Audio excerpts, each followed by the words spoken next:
All right, we will call this special meeting to order. It is June 2nd, 8:30 a.m. All members of the Board of Selectmen are present. And why don't we start with the pledge of allegiance? That's the first item on the agenda. I pledge allegiance to the flag of the United States of America, to the republic which stands one nation under God, indivisible, with liberty and justice. Thank you. We're gonna take that there are no comments from the public. Approval, we might as well do the minutes from May 12th. That was another special meeting because we moved it from, it was our regular day from 8:30 to 5 p.m. I'll make a motion. Is there a second? Yeah. Any comments, questions? Very brief meeting as I recall. Hearing none, all those in favor signify by saying aye. Aye. Aye, and no one, right? Alrighty, why don't we turn it over to Brett Elliott, Board of Trustees, and Robin from the Cape Great, thank you. Let me for just presentation. share the screen here.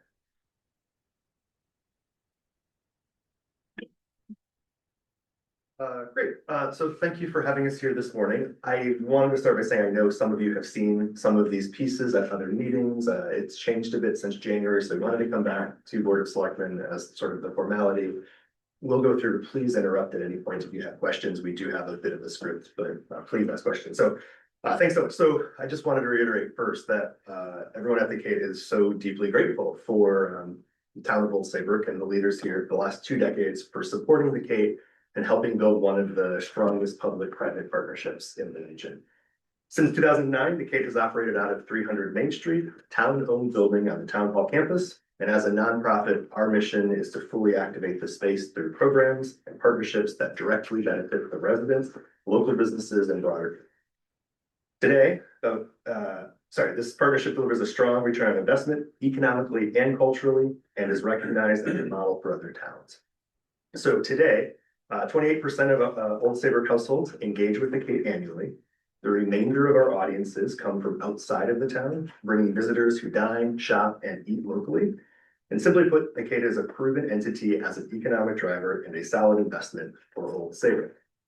Our goals for this morning, we do want to demonstrate why an expansion of 300 Main Street is both necessary and a major opportunity for the town. Present that proposed plan so you can see what we've been up to. It's something that the staff and Board of Trustees have been working on for the last 4 years. And then to ask for your support as we did with the Board of Finance. And I also forgot to introduce my colleague, Robin Andrioli. She'll be joining me on this presentation. Sorry about that. Robin is our Director of Development and Community Relations. So to set the stage, our proposal is a 7,500 square foot expansion at the rear southeast corner of 300 Main Street. The expansion will allow us to meet demand, exceed programming, and deepen our impact. We're currently operating at or beyond capacity, and the opportunity costs of turning away programs, partnerships, and participants continues to grow. So we want to take just a quick look back at the history, and I'm going to turn that over to Robin. But what is the current square footage of 300? Just over 12,000. Okay. History. One slide behind. There we go. Well, we always love to remind people of the history of 300 Main Street, as you probably know. The building was the idea of a businessman and resident called Joseph Cohn, who, along with his colleagues in the Old Saybrook Musical and Dramatic Club, wanted to create a space where community could gather for a lot of different things. And clearly there's a stage they were performing there, but it also hosted graduation ceremonies and town business, and that's why it was called the Town Hall. It was completed in 1911, and today it's on the National Register of Historic Places. And that's something we love to tell visitors about when they come into the Cape. As part of our Katharine Hepburn Museum, we actually have a section that is all about the building's history.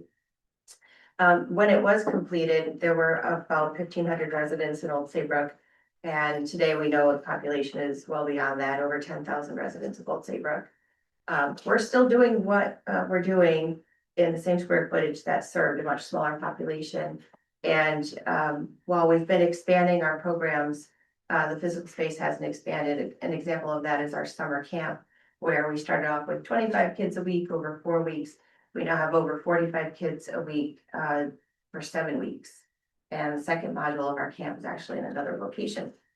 So we're starting to feel those pain points and really want to be able to right size things for the programs that we see as having the most potential for growth, which are arts, education, and enrichment.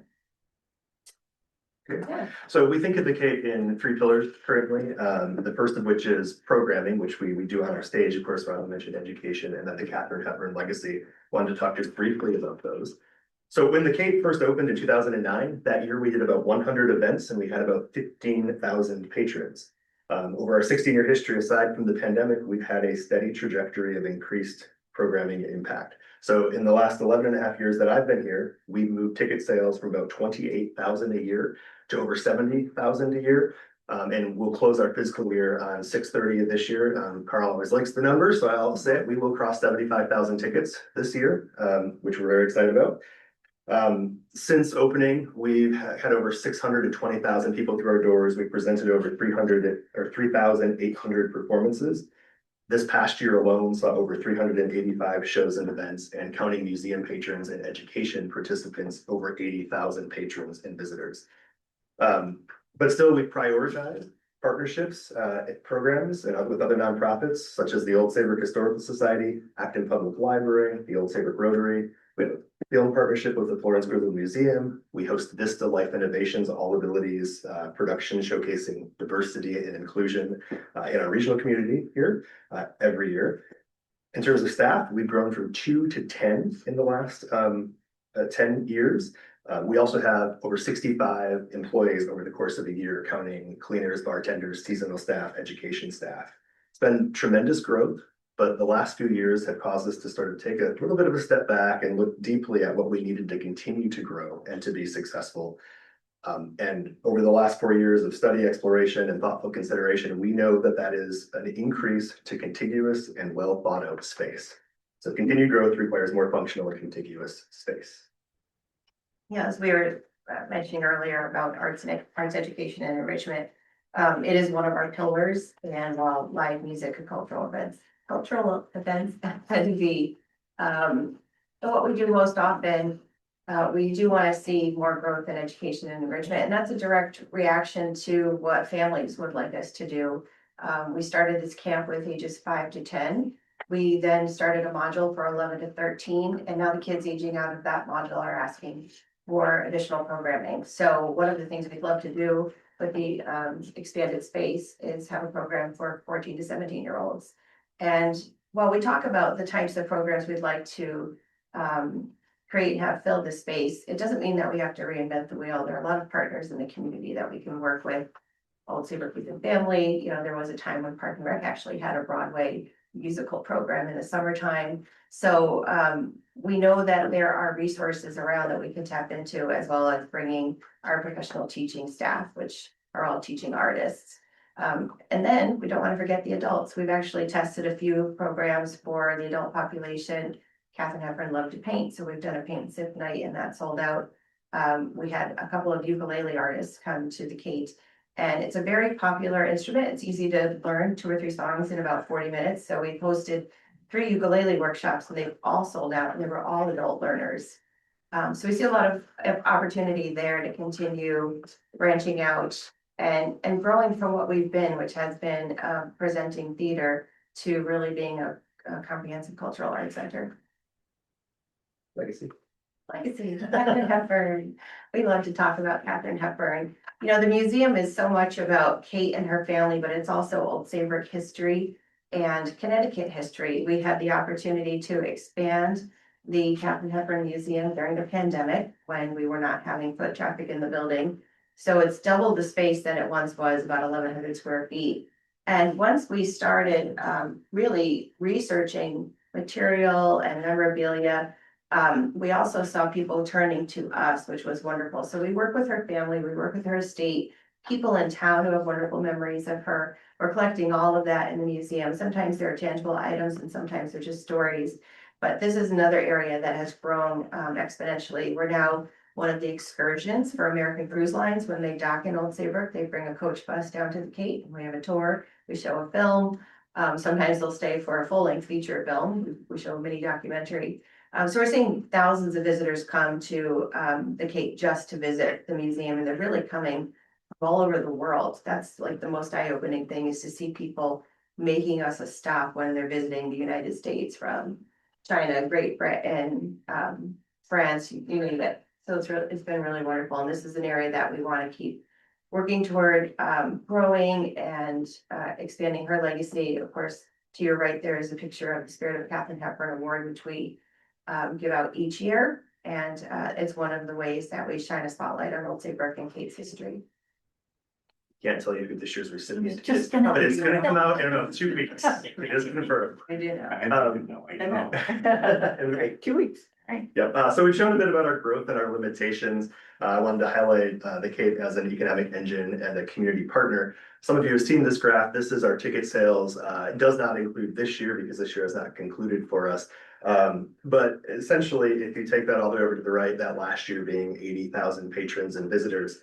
And so according to Americans for the Arts, and they do this updated report about every 2 to 3 years. I got a little off during the pandemic, but their most recent survey specifies that attendees at nonprofit arts and cultural events spend about $38.46 per person per event beyond the cost of admission. And I will say they used to give us two numbers. They gave us an in-town spend and an out-of-town spend, and the out-of-town spend was much higher. And because we have so many people coming from out of town, this might be a bit more, but this is the new number they've given us. Is So that a national number or is that a? that is a national number. Yeah, I think ours is That's it's gonna be higher. Wow. Yeah, especially because there's so many people coming from out of town, but we're kind of using it as an average for the moment. But that tells us that if you multiply that by the 80,000, you get over $3 million, or the Cape potentially contributes over $3 million to Main Street and the surrounding area each year. And if we take that a little bit further, we said 620,000 tickets, about 650,000 patrons counting museum and education. That's over $25 million since our opening in 2009. I will say we've run a lot of models as to what the new space could look like, function like, and what the growth could be. We see about a 35% increase in patron traffic with the new space. It is a 90-seat space. We'll show it to you in just a moment. But that could easily take that number to over $4 million in the future, post-expansion. I already mentioned the future. We did want to mention as well a little bit where our audience comes from, just to clarify that. So in the last year, 8% of our audience came from Old Saybrook directly. And then from sort of in the Brantford area over to New London and then the Connecticut River Valley, about 31%, so sort of the immediate area. Another 47% covering the rest of the state of Connecticut. 9% coming from our neighboring states, Massachusetts, Rhode Island, and New York. And then about 5% from outside of that. In the last year, 49 of 50 states were represented in our ticket sales, as well as the UK, Canada. So there are a lot of people coming to the Cape. Sometimes they're coming because of Katharine Hepburn. Sometimes they're coming because they follow a band. Sometimes they're coming because they're on vacation here. There's lots of different ways and reasons for which they come. So, if you don't go back, but Yeah. when you talk about the economic numbers. Yeah. We say the numbers, and that's great. I think it would be a lot more effective for me and maybe for others to hear from business owners in town. I don't know, I'm guessing you have thought about that. Yeah. But to hear from Penny Lane Pub, to hear from even some of the retail stores, like, yeah, I mean, it seems like one out of 5 people are here because they're going to the Cape or something. Sure. So I think that to me would tell a better story than a national statistic. Sure. Yeah, we can dive into that a little bit deeper. Certainly Penny Lane, we hear that from them a lot because they are our back to the ticket sponsor, but as many restaurants will tell us, it'll be very busy from 6:30 to 8 o'clock. I mean, I've seen, Yeah, I've been right. out and then it Yep. just clears out Yep. and people are going to a shop. And anecdotally, and I don't want to put her on the spot, but Jen from Cottage Blair had shared with me a year or so ago that she has several visitors that they always stop in when they're coming to a show at the Cape, and that sort of brings them back to town. So that's just another example. Yeah. But we'll do a little bit more on that so we can tell that story. Yeah. Great. Brett, have you done any surveys to local businesses directly to say, to get direct feedback from a wide? Yeah, we haven't done a direct survey with businesses. We have a business membership program, so we hear from some of those businesses that way. And we did thinking about the larger project, CCS, our fundraising consultant, did a lot of surveys with community members and Kate supporters to ensure that we had the backing to move forward our project. We haven't done that specifically for businesses. Certainly could. Yeah, I'm just wondering with that great event that was, a couple weeks ago that, the small business. Yeah. Yeah, I mean, I don't know if we have, a database to tap into, to those who attended that, but that could be a good, good group to reach out to. Yeah, for sure. And it certainly, the video that they showed, told a really nice story and. Yep. Yeah, I'll work on that. I also served on the Chamber of Commerce Board for the last 9 years. I rotated off. Right, yeah. Because of term limits, but yes, I kind of have a pretty close pulse on that as well. So yeah, that's great. Thank you. Did want to mention, I had stated that 28% of Old Saybrook households have attended a show or enrolled in camp or enrichment program in the last year. We anticipate that number to be higher, 35% plus, because we have a lot of shows where, for example, Goodwin is coming to the Cape and they're seeing our Page to Stage program, or the high schoolers are coming for Harlan on My Mind, or the 7th grade class is coming over for their playwriting workshop and working with our production manager. Those are not counted in our numbers because they're not a ticket per se. So I just wanted to mention that. And in the last year, we had over 2,500 students attend daytime programming, some of that programming that I just mentioned. So I always love it when there's a whole slew of buses out in front of the Cape. It's very good.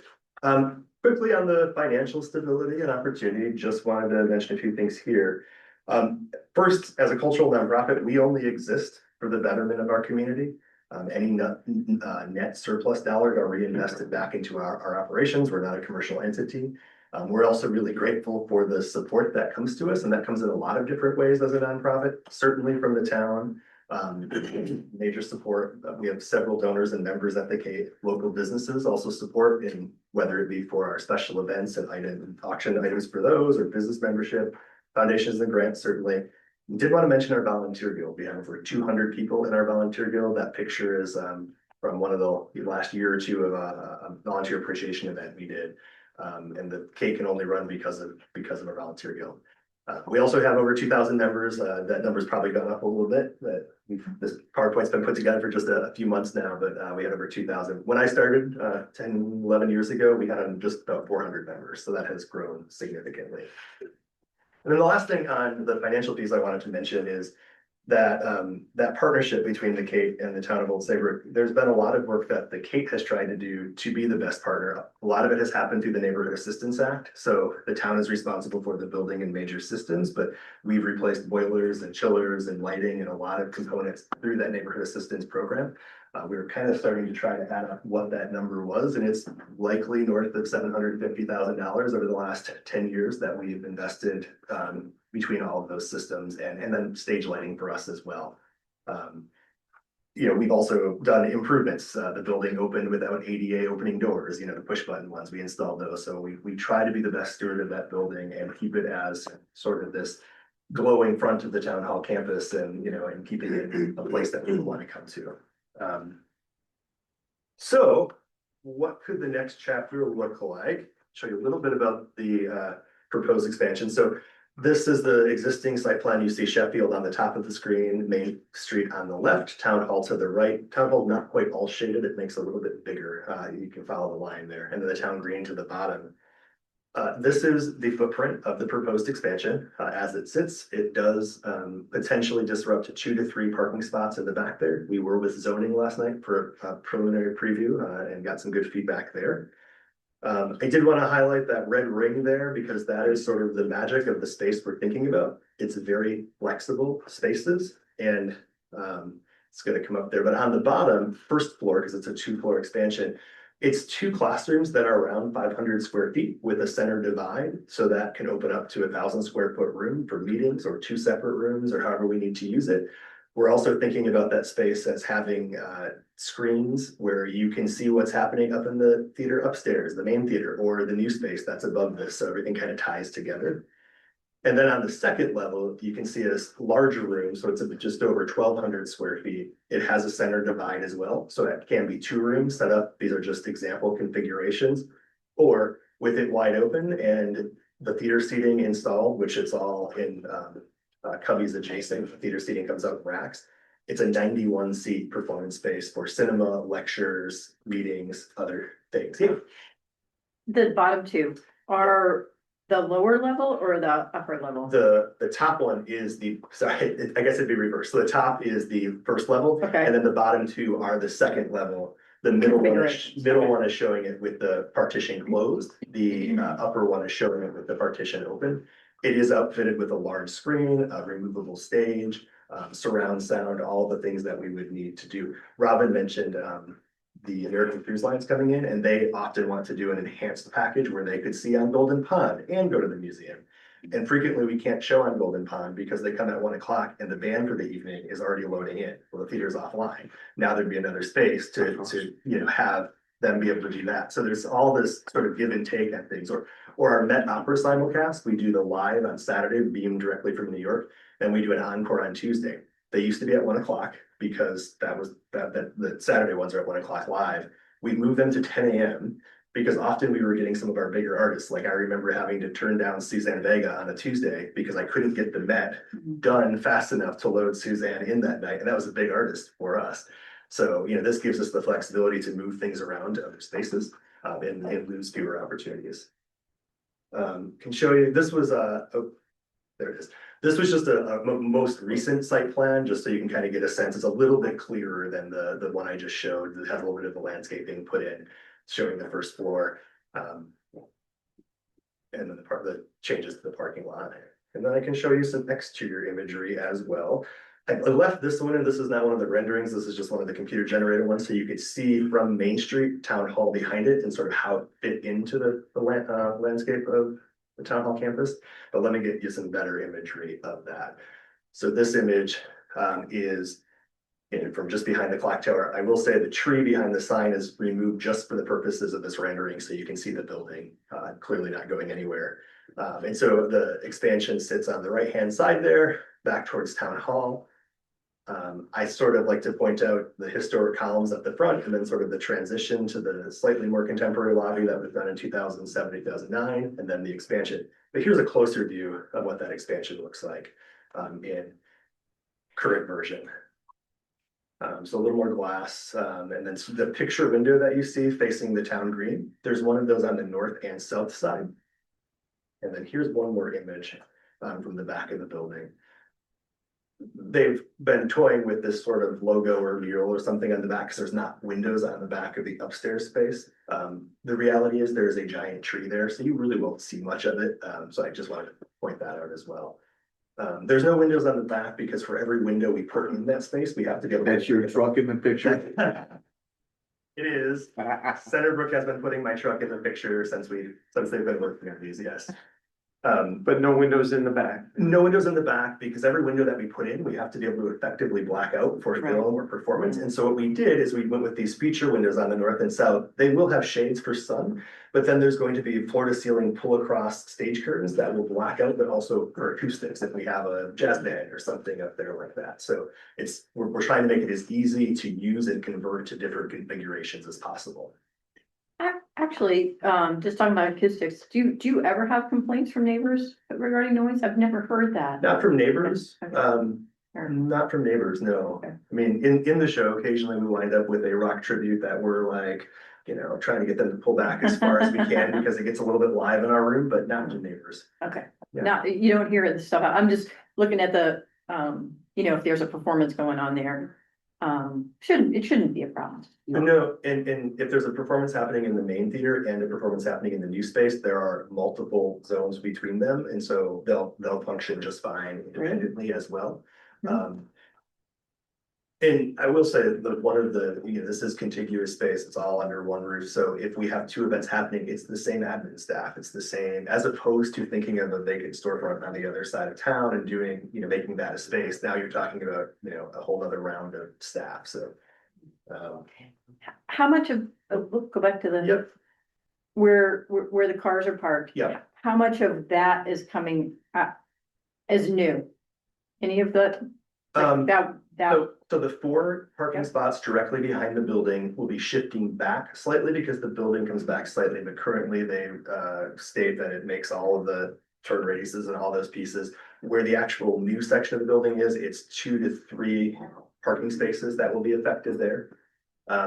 If you Yeah. were, I wasn't really talking about park space, I was Oh. talking about like in the picture, what is new on that? Where You your know, car is. Yeah, like where your car is, your truck. oh, I see, so. How much of that is new building Yeah, versus? let me go back to, this. Okay, yeah. Here, That right, okay, so that shows the beige there, that's correct, the Got light, it. the brownish color is the previous, and then the orangish color is new, so. okay, Essentially where the metal staircase is gets filled in, and then behind the backstage, back of the building, we add, I think it's like 10 to 12 feet in there, 13 feet. Yeah, it's basically where the concrete is, where the sidewalk is. Correct. On the back of the building will be where the building. okay, One of the major things that gets added back in there is an elevator. That goes to stage level, because if you've ever been to the Cape and seen everything on stage, everything at some point has come up a stair somewhere, because there is no elevator to stage level. There is the lobby elevator, but the stage is 3.5 to 4 foot higher than that level, so there's ramps and all sorts of things that will change our loading process in a significant way. Does it change artists at all? I mean, to have that, I mean, probably not significantly, but So yes and no, I'll give an example. If you knew who Leon Russell was, okay? was. Leon Russell was scheduled to perform at the Cape, and Leon Russell is a Yamaha piano artist, not a Steinway artist. He can't play a Steinway piano. We have a Steinway piano. So this was back when Jerry Brophy was on the board. We had scheduled a forklift to pick up in his road case the Yamaha piano and bring it in the side garage door, which is above our dumpsters. That's how that piano would have gotten in, then we would have done the show and loaded it back out. So in that instance, it was going to be very complicated. He ended up passing before the show, and it ended up getting canceled, but those kinds of things will be able to happen. We will be able to get those kinds of. Does it happen now and then? I mean, does it happen that an artist is like, can't get my equipment there? Yeah, the other, yes. The way in which we currently book, I'm clearly booking for things that I know will fit in the Cape. There are sort of some things that I have my eye on that are sort of the next chapter of that. There are also artists like who have just equipment in cases that don't fit in our standard passenger elevators. So like when Rusted Root used to come in the building, their guitar boat case, we had to take back out to the side because it wouldn't fit in the elevator. We'd unload it at the lobby and take it up. This would fit in this elevator. So, yep. I mean, the stage is only so large as well, so. Right, well, that's true. There are those pieces, but this image I just put in this updated PowerPoint, we are thinking about some type of signage. This was from zoning and ARB on the front. We're not sure exactly what it is yet, but this shows us a little bit clearer view of what those lobbies look like, so I thought I'd leave that imagery in for you. This is just a quick artist rendering of one of the first floor prop classrooms. They've been undergoing a lot of changes. These are a few months old at this point, so I'm showing them, but they are changing quite a bit. And then this next one showed upstairs, but it has changed a lot. There's no windows on the east side, so this is just a quick reference as to what it kind of feels like in the room. The ceiling has actually gotten a little bit taller. So those are undergoing pretty significant changes, and that's one more for evening, just showing some of the different things that we could do in the space. I've got 0. So I think it's actually, since you guys have seen it last, Brett gave me a sneak preview. Why don't you talk about one of the architectural changes that you made recently? Oh, sure.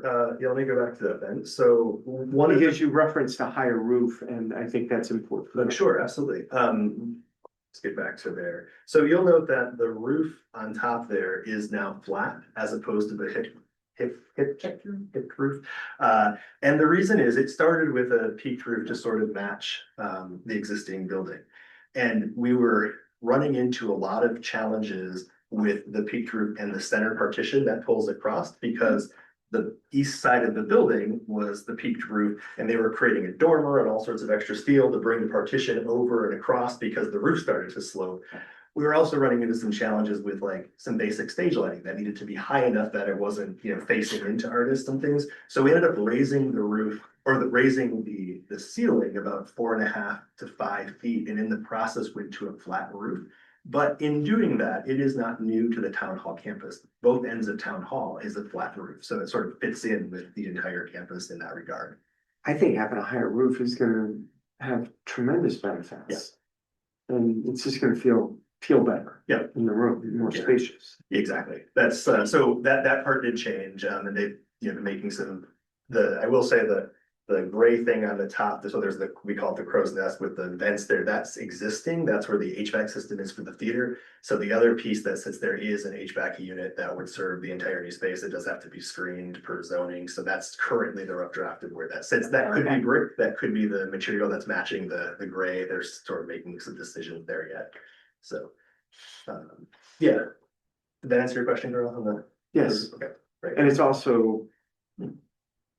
I mean, not to cut to the chase, but it's also less costly to do that. Yeah, we have been doing. I'm not saying it's changes the number in a big way, but. We're waiting on the updated, but Yeah, we'll right. get it soon, but we have been doing some value engineering because we are trying to stay within a certain budget.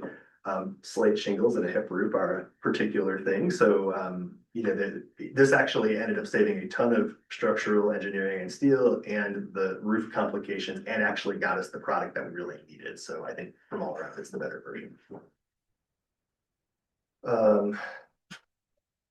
Just jump back to the slide there, and Robin, I think you're up for a little bit about our plan. Yeah, so, well, how we'll fill the space, and the way we're looking at this is really a way to reinvest in creativity, engagement, and the community. It will open the doors for a lot of people who don't traditionally come to the Cape for performances. We actually saw that with the ukulele workshop, how many people came for the very first time into the building, and they were, probably in their 70s and 80s. But as Brett mentioned, that flexible theater space is a place where we can have additional lectures and workshops, master classes with the artists who are actually performing at the Cape without disrupting what's taking place as they're sound checking and getting ready for performance. More community events as well. We have a lot of people come to us, community nonprofits who want to partner on particular things that we just don't have time and space for. This certainly opens up the door for that. We'd like to look at some other fun things, maybe an acoustic coffee house night where local performers get a chance to be on stage. This venue could be a place to really break new artists. It's wonderful to have new artists come to the Cape, but sometimes 60 people in a theater that's meant for 284 doesn't feel like a great night. So we'd like to be able to give them the appropriate space for that. We could have teen open mic nights working with Old Saybrook Youth and Family. We could work with the library on programs that might be a little too large for their new space. The Historical Society already does lectures with us. We'd like to do more with them. So a lot of area for growth. We talked a little bit about backstage, so that's the enhanced artist capabilities. Did you talk about the showers? It's such a minor thing, but sometimes artists like to take a shower before they get on their bus or in their vehicle and head out for the next tour date. And we only have one shower. This new space will give us an additional shower because it just means you're waiting for all of them to go through the shower at the end of the night. 12 people Shortens the have a night. shower before they get back Yeah. on a bus. It's suddenly 2 o'clock in the morning. And that elevator he mentioned also does carry patrons, so people will have access to the elevator to get to the second floor should they need it. We will have expanded lobbies that are going to benefit the current theater as well. When you come downstairs right now, you go to the right and you use the regular restrooms that we have in the current configuration. This will also allow you to go left, so additional restrooms will be open, which is an important thing. On some show nights, we will have a line at the men's room, believe it or not, for a good 15 minutes. So it just helps the patron feel a little more comfortable and taken care of in our space.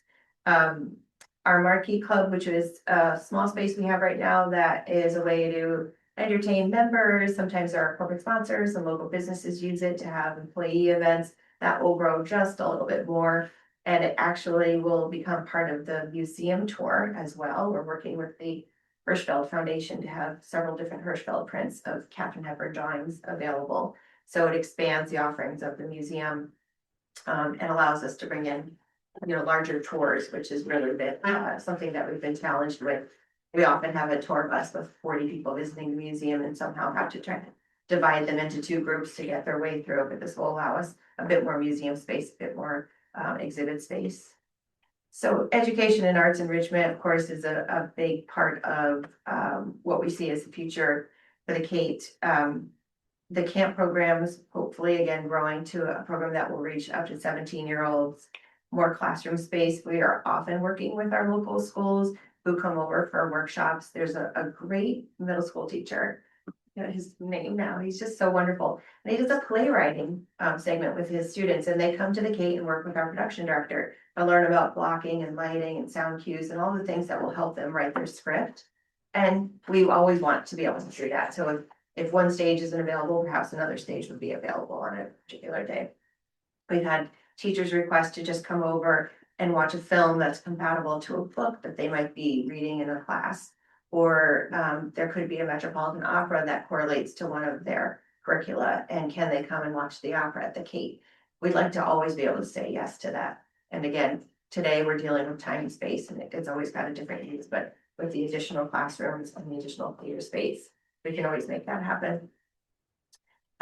Accessibility and sustainability, built for long-term community use and very possible, although we haven't fully explored all of the options.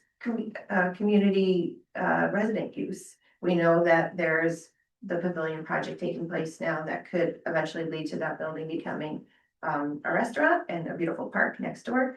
Could this space be available to people to supplement what's happening with the loss of the pavilion? We hope so. We're looking at all the possibilities. One of the big ones that's on my mind is the chamber First Thursday meetings, for Yeah. example, that could be hosted at the Kate. So we're kind of figuring out what that looks like. We want to be just sensitive to the fact that in the summer, for example, camp's going to run nearly 6 days a week from 7:30 in the morning until where you're looking at maybe that older program being like a later afternoon evening program. So there'll be some really busy times from our programming. So we're trying to figure out what that looks like, but there'll definitely be availability. So we're short version, there's a lot of information in this slide. I'm just gonna talk a little bit. We're out of space, staff and programs are constrained and opportunities are being missed. In terms of growth, the big highlights are we see a 35% increase in attendance for patrons coming, 50 to 75% for youth programming, lots of new opportunities. Robin mentioned a lot of them and just talking a moment ago. We also see multiple events happening at the same time. So at any given night, you might have a 7 o'clock lecture in the smaller space and a 7:30 or 8 o'clock show in the main space. Certainly some sensitivity so that there's not now 400 people arriving at the Cape all at the same time. We'll stagger those start times and think about that with parking and traffic logistics. We want to be the best neighbor there as well. And certainly we're sensitive to moments where there's a concert on the town green and things of that nature. We'll try to schedule appropriately. But we're also open 12 months a year, doing it all, sort of figuring out how that can potentially look. The outcome, though, of all these pieces is fewer trade-offs, more access, a stronger overall experience. And we've been using this this phrase, comprehensive cultural arts center. So, there are people, for example, who have been coming to the lectures we've been doing with the Old Saybrook Historical Society that had never been to the Cape. And so how do we sort of broaden what we do and bring in more people who have different interests sort of under the, comprehensive cultural arts center umbrella? Just wanted to reiterate the importance of contiguous space. I know I mentioned it, but that's really important to us because of shared resources of being everything under one roof. It's all part of the Kate experience, welcoming, easy, quality, and something you want to be a part of. Robert, are you taking the wrap up or is that how that would? Sure, okay.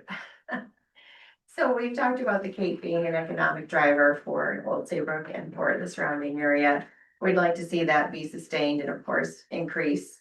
As Brett mentioned, with a potential 35% increase to the audience, it could take the number that we've estimated as 3 million to 4 million. Our draw from other towns, other states, other countries, in fact, really helps support Old Saybrook as a destination and a very viable tourism spot, which it already certainly is in many respects. Of course, we're feeling the pinch. We're nearly beyond capacity, hosting 350 performances and so many other ancillary events throughout the year. So rather than scale back, we'd like to scale up and move forward with having additional space to do so. I'm so sorry, my neck hurts today, so I'm not really, can't look at you all. As we talked before, the Kate serves about 2,500 youth annually. We'd like to see that number grow beyond our school-time matinee programs. There's so much we can do with after-school enrichment. We are ready to explore, and we want to do that hand in hand with the community as well. We'd love to have focus groups and talk to parents and educators and kids themselves to find out what they'd like to see happen. Of course, we are a nonprofit and in a town-owned building, we're helping to do our part to reinvest in the building and talked about how we hope to fund some major repairs and improvements to the space. We want to keep doing that as well. We think that this expansion will build on this successful low-risk partnership model that's worked for over a decade and a half so far. And it's just, this isn't about just growing the K, it's about increasing the economic return, meeting existing demand, expanding community services, and strengthening a proven partnership that really does benefit Old Saybrook as a whole. So that's the bulk of the how and the why. We met with the board of finance. I know Scott and you were there, and we're still sort of working on that piece of the puzzle. We can talk a little bit about that if you want, or one of our questions is when do we sort of need to wrap up numbers with you in terms of moving towards? Yeah, we have a little time on that, so the idea is to have two items go to referendum. That would be Public Works Garage, which I anticipated getting an estimate on in 2 weeks or so, I hope. Don't forget, we already have over $1 million set aside on that project from last year's surplus. Board of Finance put 1.5 million aside. We'll probably spend about 300 of that in, not even actually, but by the time you have construction administration all the way through, it'll be about 300 of that pot. So it'll be about 1.2 that's available for that project. So whatever that project comes in at, we have cash available. The idea would probably, we're trying not to interfere with November's elections, to be honest with you. We have gubernatorial election, we obviously have our state representative and state senate elections. So we wanted to maybe do this on September 29th, not bleed into October. Once we do that, now you're in November and now you got Thanksgiving and Christmas. It's not out of the question if we lost that time frame. We'd prefer not to.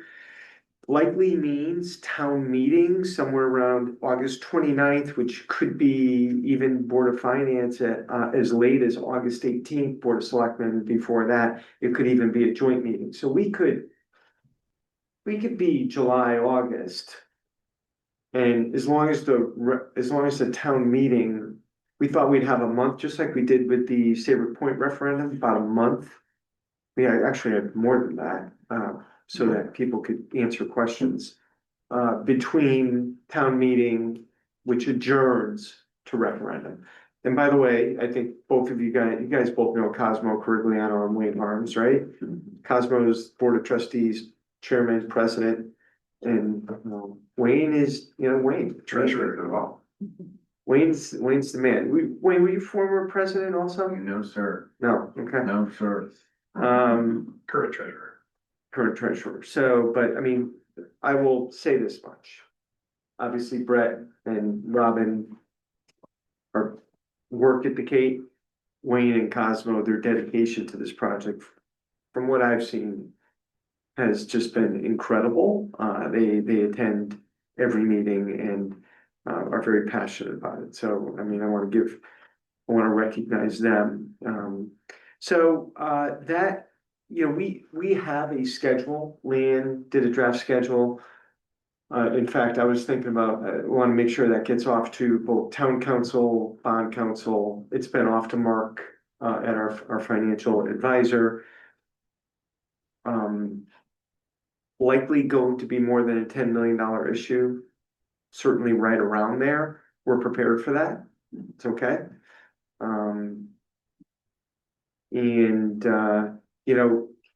So that's kind of the soft schedule that we're gonna certainly firm up. Your schedule is zoning at some point? We did the preliminary last night. Oh, So last night. Last night, Okay. we did ARB. the previous week Yeah. and generally had really good conversations with both of them. Planning too, you went from. Planning we've already been. Yeah, right. Planning is complete. So what happened at zoning last night, if you don't mind me asking? Yep, Joe Red was with us.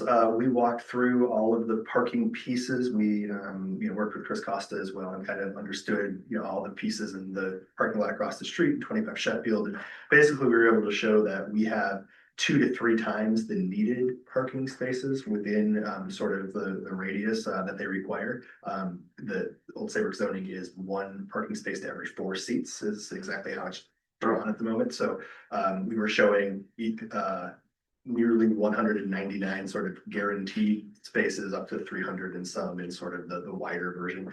For example, Porter Plaza, Bill Childress, we have an agreement with him and there's sort of 61 designated spaces there. We do that through parking maps.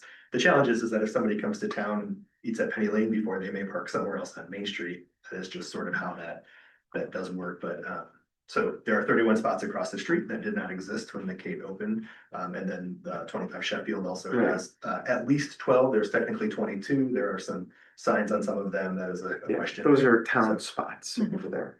So, The ones I thought I was illegally parking in the other day. so we had a great conversation with them. They, I think their biggest thing would be interested in just having us have a little bit of a plan or understanding for the possibility of more daytime programming, which could happen in the future and how that might affect businesses around us. Are you talking about planning was concerned about that, or, Yesterday. so, sorry, I meant zoning. Yeah, Yeah, zoning last night was concerned about the daytime impact, is that what? you're saying? just making sure that we fully thought about it in Okay. our statement of use and that when we come back to them, that is something we put some thought into. Mhm. It was, I will say, every commission we have been through, we have gotten relatively very positive feedback. And so there weren't crazy hard hitting questions last night, but good things for us to think about. So, yeah. With regard to the Kate, as you know, and I've said this to you before, I get calls from other mayors for selectmen asking what the model is here, because they know about it. They know it's been a successful one. Just as a side note, you mentioned the library, we talk about meeting space and sometimes there's a crunch, but we are creating more, if you can believe it, in our EOC, Emergency Operations Center downstairs.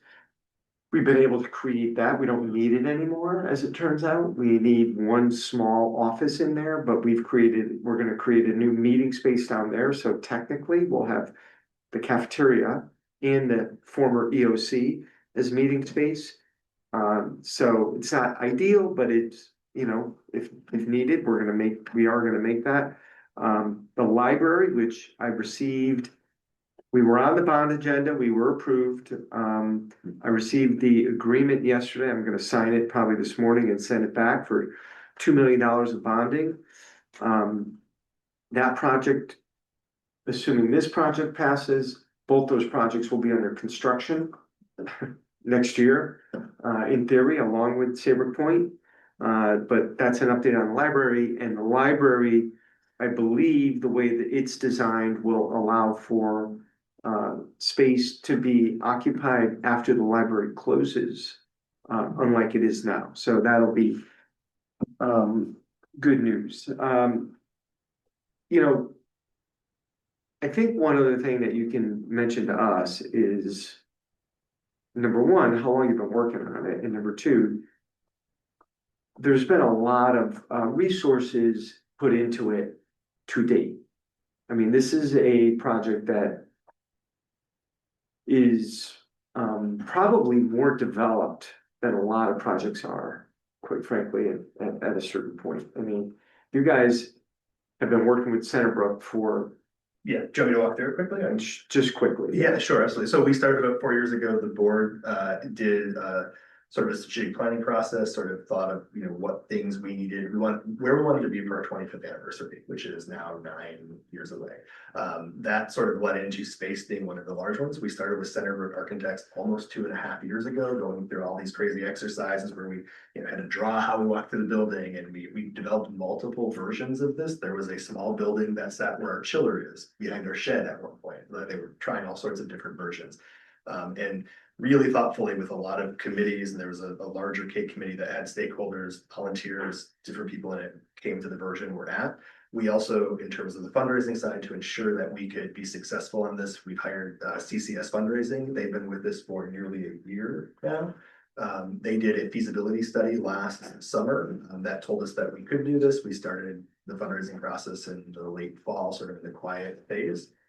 We also have Intercept, Julie McDowell's firm, kind of on the PR side as we move through all these pieces and go into the town referendum. So we do have a lot of pieces. We have a project manager hired that's been with us for a few months already. And then Joe Rand over at Indigo is also helping us work through commissions and doing some of the civil pieces. So there's quite All the detail crossing that we've done. yeah, so in the process, we have a board member who was part of EDE, and he called in a favor to AZ Corp, and they did a costing estimate a year plus ago, but now they are also part of the team doing costing estimates so that we stay where we need to be, so it's real. Anything else? So we have tried to, and we're value engineering to try to stay at our budget right now as well, so that's, we should get our updated number in a week or 2 weeks. Yeah, by the end of June. To know that we brought things down just a little bit, so we stay right on budget. So we've been working at this project for quite a long time. And as Robin mentioned, we've been testing a lot of the programs, whether it's a paint and sip night or things like that.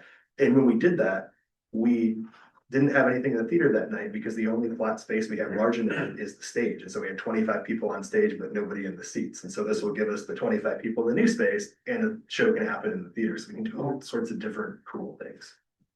No, I- You didn't mention Tracy Art Center either, just that. Well, yeah, there used to be Tracy Art Center right across the street from the Kate, when we first opened, which was a wonderful resource for the community. And I just wanted to mention that we looked at this with an eye to, how does this fit into the greater picture? We have read through the plan of conservation and development, where cultural resources and cultural connection have been a priority. We think that supports that effort. And if the town ever wishes to pursue having a cultural district, this would certainly lend itself to that. You have to have all of these walkable spaces and resources within a certain radius. And this would clearly support that case for sure. So, probably the next time this comes to this board will be a vote to move it to the Board of Finance. Okay, I don't know exactly when that will be. But it'll go from here to the Board of Finance. Board of Finance will decide on the number, even after we recommend a number, they can change it in theory. Just so you know, we are a recommendation board, essentially a policy board, and they are an appropriations board, so they would recommend what goes to referendum on this, so. But, I've been talking to Brett, working with Brett and the whole crew here to try to get to a place where I think it's very comfortable for everybody to recommend this to town meeting and referendum, so. Do you know what the original, how much money did we, need for the original Kate? Way back 17 years ago. So how much, wait, there's two questions here. How much was bonded and how much we needed? Yeah, and that, two things. Because all we really, what we did, and I'll tell you from my experience over the first 5 to 7 years that I was here, all we did is fix what wasn't done, it seemed. And I heard a lot of stories, and so the town invested, the Kate invested, and I think we have a theater where it needs to be right now. That number, is it 7? I think it was less than 7. Yeah, it might have been like 5 or 6. Yeah, it was 5 or 6. I think Yeah. the bond was just over 2, 2, 3, I think. and then there was grants. The bond was more than that. Was it? I'm sure the bond was closer. I thought the bond was 5. No? I think the whole project was around between 5 and 6, we can tell. Okay. So I We're thought the we're bond- guessing. I thought the bond issue was more, but I could be wrong. Could be wrong. Well, I mean, just when you're trying to frame it for town, for the folks in town that have to look at a big number, is this a number that we've had to look at before? Is this, how how is the reaction gonna be? Yeah. Cause if it's something that we feel really strongly about, building a really good case. And showcasing the numbers that you were talking about, what it's done for our community, I think everybody can see it and feel it and, has a lot of pride for the Cape. So it can paint a wonderful story. But I do think, we have to be ready for the numbers on it and how that's going to pay off. It's paid off exponentially, I think, from what the original design was. And that's a great story. So just making sure we've got that ready to roll, good story. I think if you have presentations like this in the public, it becomes very simple to support. Because you have demonstrated through many sort of details the success and the economic impact, and that's, I think, the most important part from a government standpoint, from my Scott Gingrich standpoint of being a representative that way. You are a great steward of the money that you are being provided, and you are generating additional and other monies for this town, and I'm supportive. Yeah, I mean, we'll see. I mean, I don't mean to, I think the road show is gonna be important, as we've said. So, all right, great. Any other thing on your end, Brett? No, I think, yeah, thank you. Okay, glad we got it in. And I know we were trying to get this in a little bit earlier, but Thank you. we'll have you back Great. at some point. Thanks. All right, great job for that. Ready to move on? Yes. Sure. Okay, Thank you so, very much. yep. Thank you. Yeah. Thank you, Brad. Just, do you have to be any, you, I have at least 20 minutes. okay, that, we won't be 20 minutes. Why don't we comments from the selectmen? I wanted to get to them. Yeah, I mean, certainly the event on Memorial Day, despite the rain, we had a lovely ceremony in the firehouse and. Yeah. And that was, I thought, well attended, given the weather, wonderful to have the high school there. The fire department, the police department, and then our wonderful guests that, put on a wonderful heartwarming ceremony. Scott? Very meaningful. I mean, I enjoyed being a part of that. I have heard comments and concerns about this weekend's 5th, 6th, and 7th, the carnival Right. that's going down there. So interested. It seems like there must have been a lot of coordination by some peoples, but Yeah, I mean. we'll see. That was something that, the PTA president, I put her in touch with John Kadam. I said, not our property, and Right. they worked it out, and it's happening. We'll see what happens with it. Yesterday, I attended the formal induction of, our new captain at the police department, Jomo. Why am I forgetting his last name? Campbell, I think. Crawford. What? Crawford, thank you. Jomo Crawford. I see his uniform. I can see his I uniform. didn't know what was going on. Yeah, the chief, anyway, it was very nice. He, have you met him yet? No, The I new haven't. captain, so, interestingly, Chief Onofrio came from Hamden. And then, when we needed a new fire marshal, I contacted the folks I know in public safety. I said, if you guys know a fire marshal, Chief Onofrio goes, well, the current fire marshal in Hamden is a great guy if he's looking to retire. And, sure enough, he applied and he's been terrific. Mhm. Nelson Way. Mhm. And then Jomo Campbell also had a 25-year career in policing in Branford and then Hamden. And now he's coming here and just kind of on a tangent.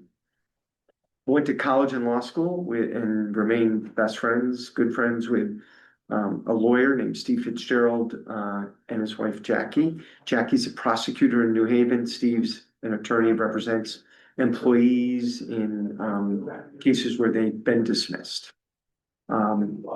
Joe Mo Campbell had an issue in Hamden. Steve represented him. You know, all good, everything worked out well. And when Steve heard that Mr. Campbell was being hired here, he texted me and he said, he is a great guy. And his wife, who does a lot of the heavy prosecution stuff in New Haven, he helped her with a lot of her gun cases. Like, apparently he's a great resource, and a real good cop and a wonderful guy. So, and my interactions with him have been great. So that was yesterday. Just wanted to, we're all set on our June 28th, Sunday. This is gonna be we're really gonna ramp up all our advertising right now on Celebrate Saybrook. The bands are all set. A lot of vendors, a lot of food trucks, not too many. We scaled it down from last year. Funding is good. Our main funder came through with their check. So we're in good financial shape for it.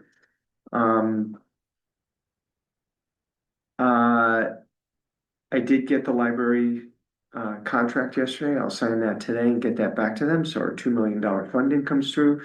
The construction continues. Today is the last day of really bad traffic over on Route 1. Really? Okay, excellent. Yeah, and hopefully it's not even a full day.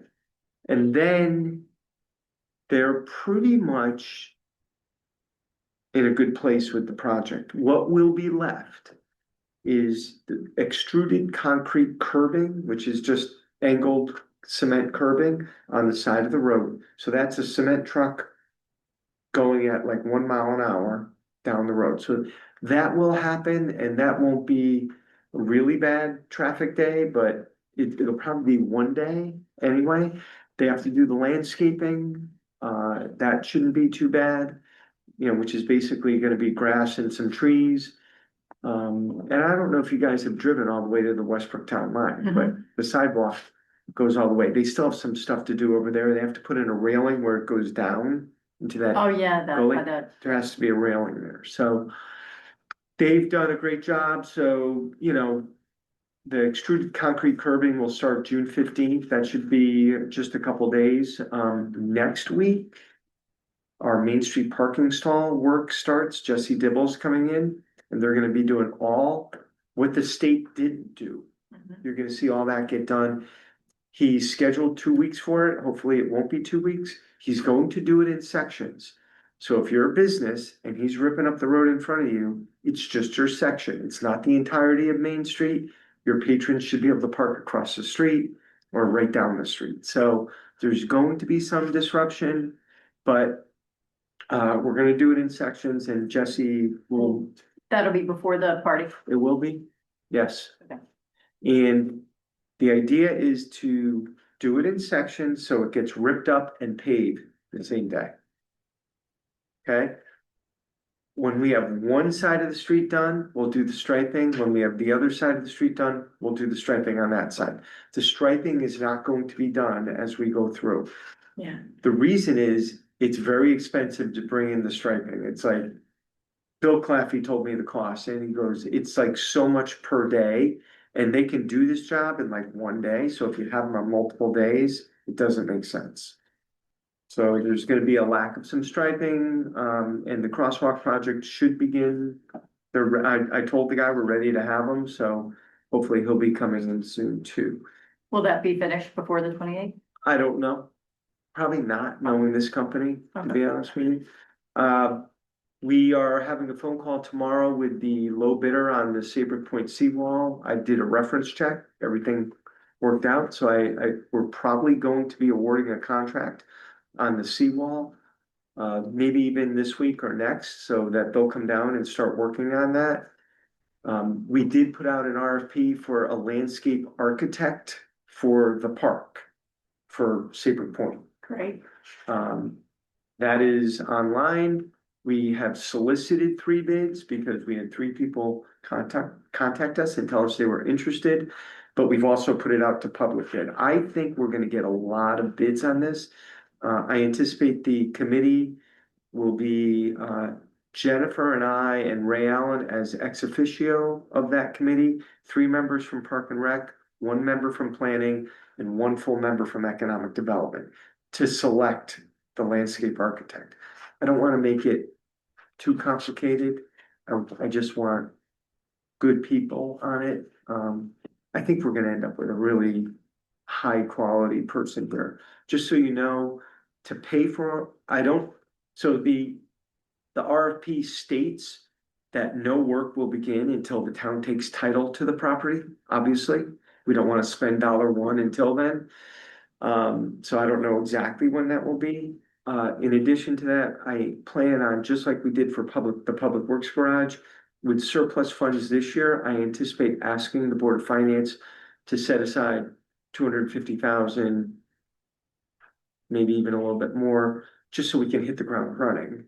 And we have capital money, capital funds to start paying for the landscape architect. And if we need to do something quick, like make it safe, I want the money to be able to do that. So, Is Gardner's Landing in that scope? in the RFP, it says between Gardner's Landing, Saybrook Point Monument Park, and Fort Saybrook Monument Park, and this new piece of land, we want you to look at all 3 and make it feel like, as much as you can, one place.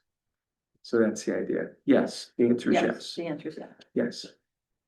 So there could be work done on Gardner's Landing or Fort Saybrook. It could be. Well, Fort Saybrook, I don't know. Gardner's Landing, I would hope at some point, that's a much smaller park. Our public works crew may be able to do some of the work in there. I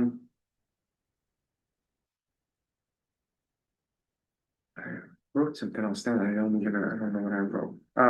Anyway, so that's what I have. I mean, there's other stuff too, but, we have the new finance director. Oh, that's what, the new finance director will be at the meeting tonight. Okay. We're probably gonna put out a press release tomorrow on this. When is the start date? There's no one here. September 1. So. I know it's a public meeting. I think notices, I think it's okay to say. The new finance director is Sarah Sanders. She is the deputy treasurer to Eric Russell.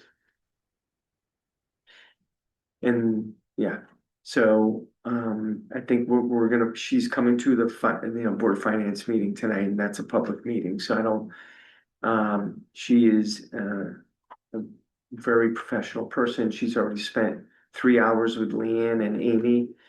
She's gonna be training all summer. Leanne's gonna be training her, so she'll be able to hit the ground. We're really in an ideal situation with these 2. It's gonna be good. So I'm excited about that.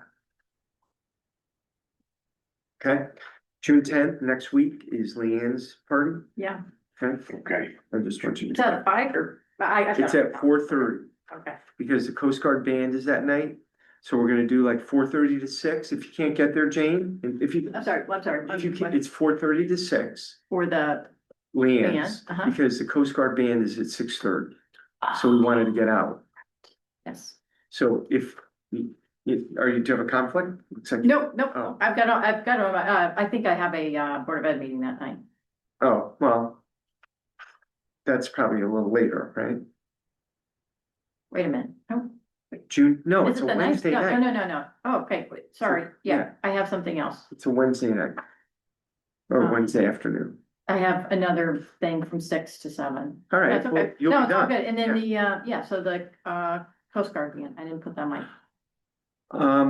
If either of you want to write a note to Leanne, we did get note cards and we're handing them out to a Oh, bunch of nice. people, so that we're just gonna give her a bag full of personal notes and she'll love that. I think that's, so if you wanna come in after, let's do item number 6. Item numbers, actually B, C, D, E, F, G, and I'll move items B through G. This, well, I'll make the motion, which is a discussion and action to readopt the fair housing resolution, to recertify the fair housing policy statement, to recertify the Title VI equal opportunity statement, to recertify the municipal grievance procedure, to recertify the affirmative action policy statement, and to recertify the ADA minutes. Is there a second? Second. So, these are just things we do every year, we confirm by our attorney and. I mean, some of it, I'm not even sure why we necessarily do a housing resolution and a housing policy statement, but certainly from a government point of view, there's gonna be no discrimination, but we don't have a housing, what do you call it, authority, so. So it's been moved and seconded, all those in favor signify by saying aye. Aye. And then, we are down some folks, on the planning commission, and Jerry Lewis expressed some interest. Jerry Lewis was on zoning forever. She approached Chris Costa and said, would you be interested in having me as a vacancy alternate member? Jerry has, I mean, one thing about Jerry, he's got a lot of land use experience. She's been there forever. She's a perpetual volunteer. So, and Chris did notify me, she's like, I'm worried about losing too many people on planning right now. I think they have 3 alternates planning, like a total of 3. Yeah. 5 members and 3 alternates. And I think Megan Juflis I think she's also resigning shortly, or already did. Yeah, she felt it was too much on her plate. So Chris wants bodies at this point, so I'm gonna move Jerry Lewis. Second. Okay, you good? Okay, all those in favor signify by saying aye. All right, I don't have anything else. Good? Good, all right, move to adjourn, Second. all those in favor, thank you.